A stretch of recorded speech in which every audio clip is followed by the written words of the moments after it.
De l'alcool de contrebande caché sur l'île Saint-Barnabé à l'époque de la Prohibition? Et pourquoi pas? Les anciens gardiens de l'île, eux, l'ont toujours cru, et la rumeur a traversé les années.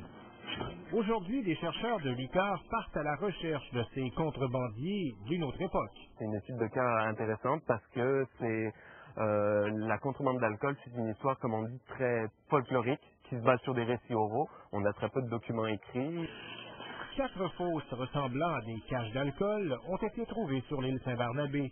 C'est là que les recherches vont se concentrer. On peut penser qu'on va peut-être trouver des fragments de contenants métalliques qui servaient à entreposer l'alcool, ou peut-être des fragments de bouteilles. En tout cas, il y a peut-être eu de la casse. Carte mètre 94. Ce n'est pas la première fois que des étudiants de l'UQAR mènent des recherches archéologiques sur l'île Saint-Barnabé, et ce ne sera sûrement pas la dernière. Exactement, un beau terrain de jeu. Et ce qui est bien aussi, c'est que bon, comme c'est une île, ça a été moins affecté par l'urbanisation, donc on a peut-être une meilleure préservation. Ça contribue aussi à la mise en valeur de l'île, ça attire des gens de voir les archéologues au travail, et ça contribue donc à la mise en valeur touristique.